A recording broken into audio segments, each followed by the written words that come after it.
to another episode of Real Talk. Today we have Marcia Moran with us. How are you today? I'm doing fine. How are you? I'm doing well. Thank you for being here. It's my pleasure. Well, first off, tell us about yourself, and then we'll go from there. Well, I had a stroke 6.25 years ago, and my life really changed after the stroke. So before the stroke, I owned my own business, and I was out helping people rebrand themselves.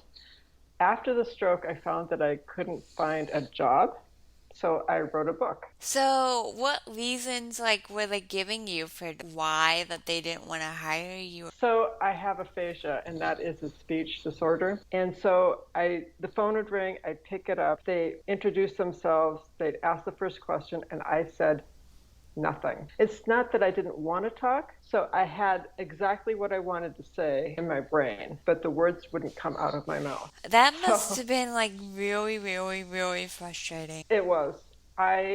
So before my first interview, I was so excited because I was thinking, it won't take long before I have a job, right? And after the first time that happened, I was so down. Like, I couldn't believe it happened to me. And my husband said, you just have to give yourself some time because you just have a stroke, right? Well, it was 3.5 years before I actually talked well. No big deal. Yeah, that's a pretty big deal. Yeah, that's a big deal. So, tell me, how did you have the stroke? Was it just normal, or did you know it was coming, or what? Right. So I actually had the stroke while I was sleeping. And it was Sunday morning.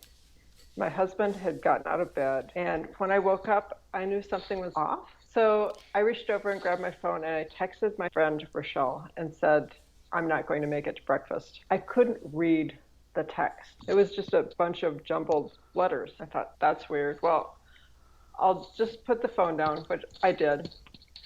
I rolled over, and at that point, I had the most imaginable headache hit. And despite the pain, I fell asleep. And the next time I woke up, I knew that I was in real trouble because my right side was paralyzed. Oh Lord, that must have been. Oh God, That, I have CP, as you know, and I can imagine just suddenly movement like that. I would be not able to function. yeah. So, needless to say, I was terrified. How did you even function in that?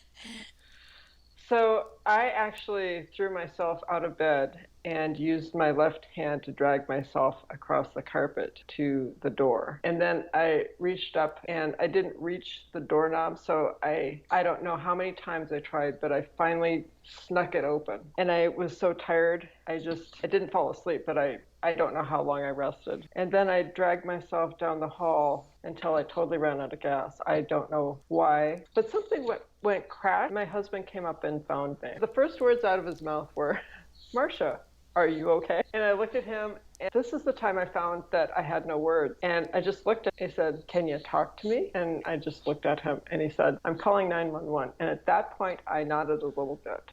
Oh my gosh! So he calls 911 and then you go to the hospital and they just tell you you had a stroke? Yeah. Well, actually, that's not quite it. So the paramedics came in the house, and the first question someone asked was, when did she have a stroke?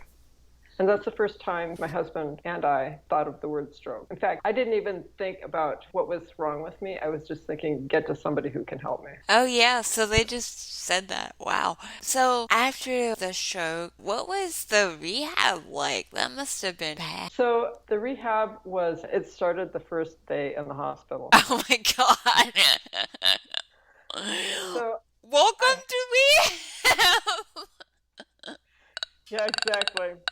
So I regained a little bit of mobility in my right side, and a physical therapist came up that night and said, we're going to take a walk. And I'm going, Okay. okay. So I know exactly. So she put a belt on me, and it was about 3 inches high, and she went around my waist with it and held me up, and we walked around the nurse's station. And if it weren't for her, I wouldn't have gone anywhere. So, like, No. why did they do it so soon? Because, like, So yeah, so the sooner they have you walking and or whatever type of movement, the better you recover, believe it or not. oh, wow. So, So why it's is that? I guess it is because that gives your muscles less time to become mobile or immobile. Yeah, I get that. Yeah, yeah, yeah. But still, that must have been a little jarring. Like, welcome. Exactly. Yeah.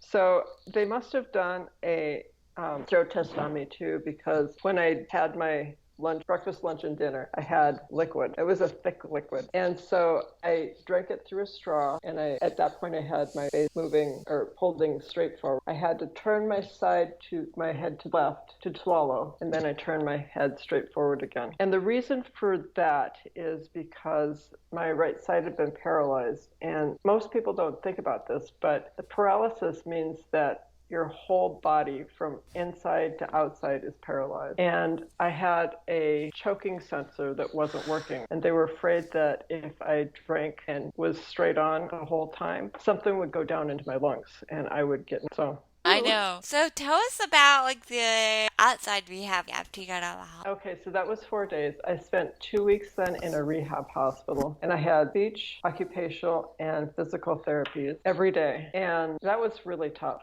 The hardest thing for me was speech therapy. And although I was terrible at it, I actually liked it. I don't know, maybe I'm a masochist. The physical therapy, you went into a large room and there were a lot of people there. And my physical therapist would work me through different exercises. And I remember one was a board with small holes in it. Oh, And yes, the sliding board. Yes, I know that well. you do? Yeah, Yeah. my right arm. So it's like you pick it up and put it in the pin, and it's like, I really can't. So I probably got one or two pins in it. Okay. Oh, I thought you So, were referring to like a sliding board that you use to like slide across it to transfer onto.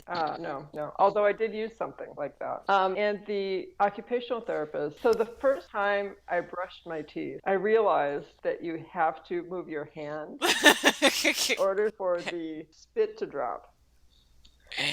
So I'd tell my hand to move and it wouldn't move and the spit would drop. So I had so much toothpaste on my hand when I done. It's like, okay, well, this is going to be a long haul.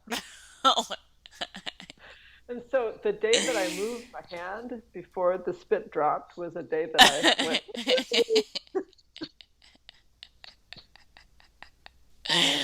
yeah.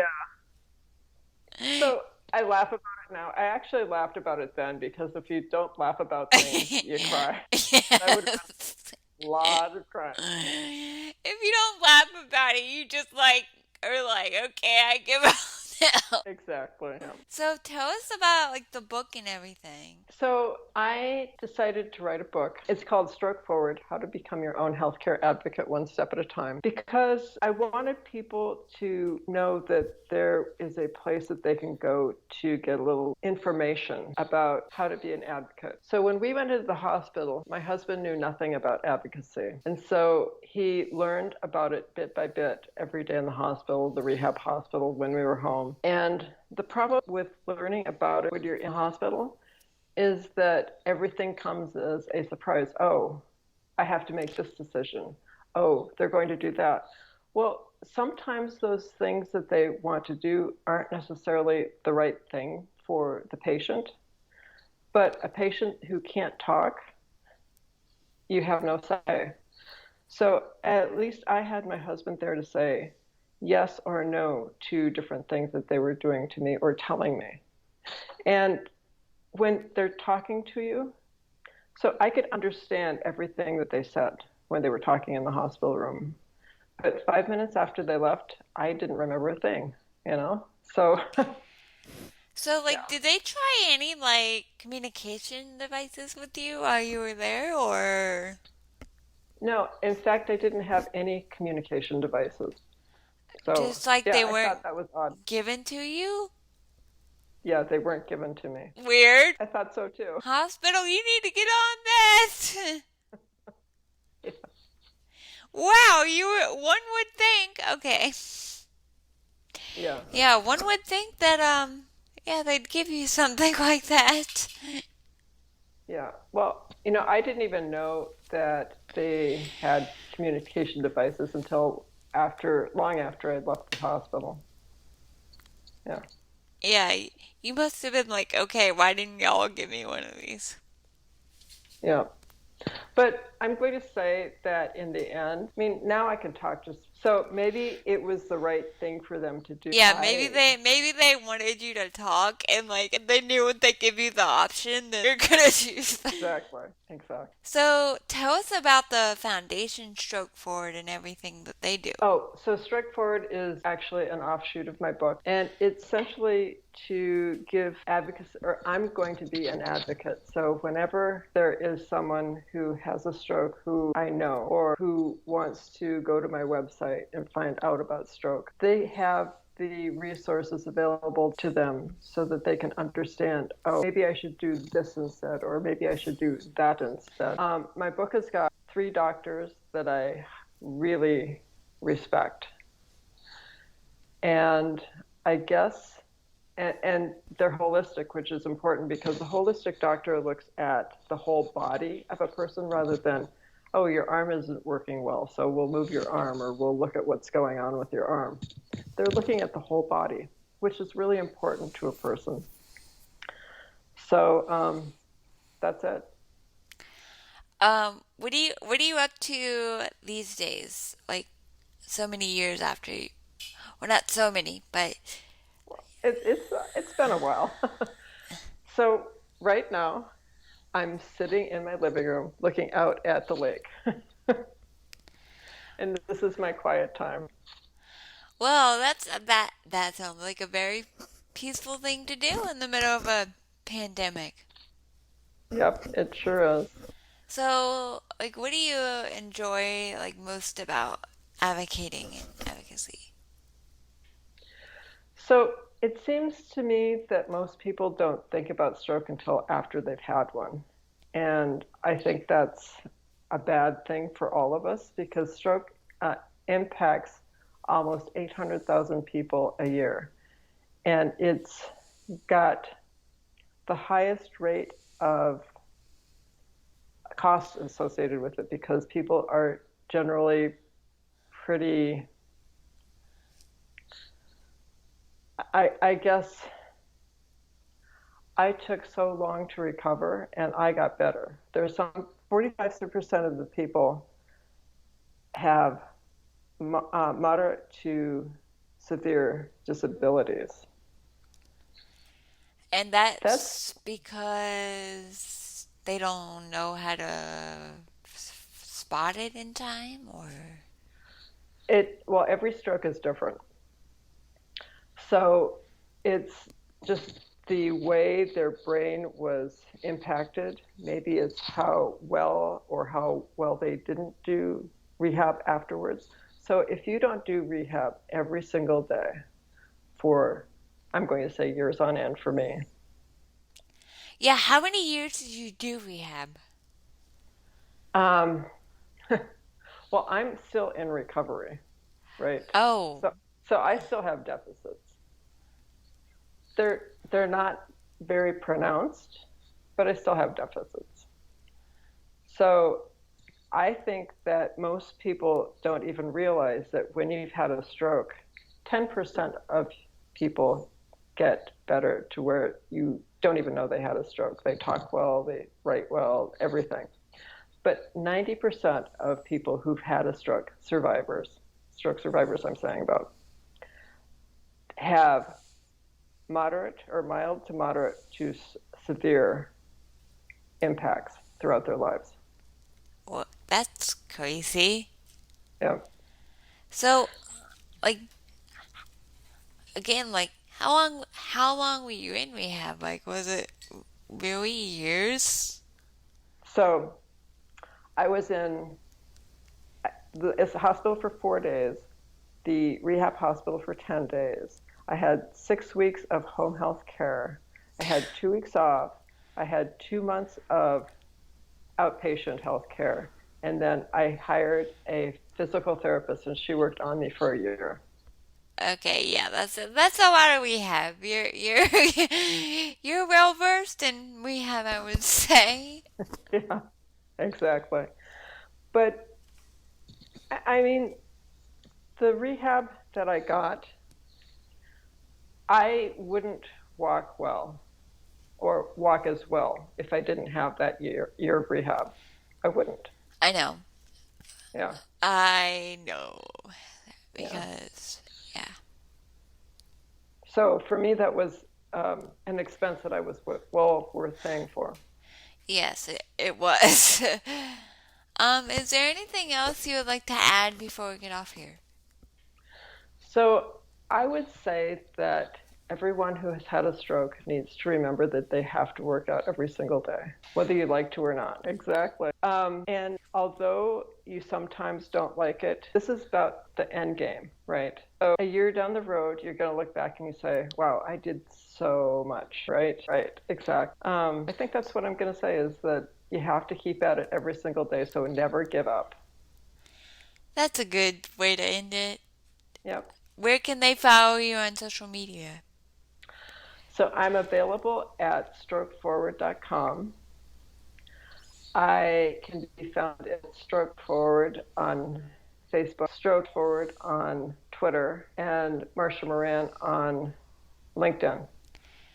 And all those links will be in the show notes. So, Thank you very much. thank you, Marcia. It was a pleasure. It was for me too. I never expected I would laugh so much about rehab, but you know. Well, you have to be. Yeah. I find that if I laughed, I would have cried. Oh, So yeah, I, same for me.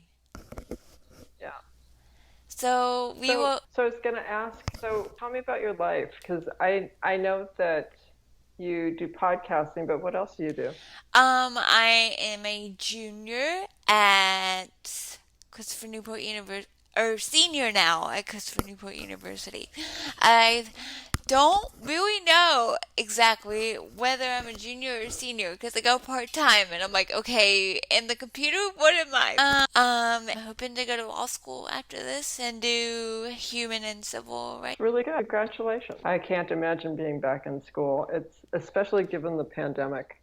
Oh God, this pandemic in school. Okay, we'll catch you guys next episode. Bye, guys.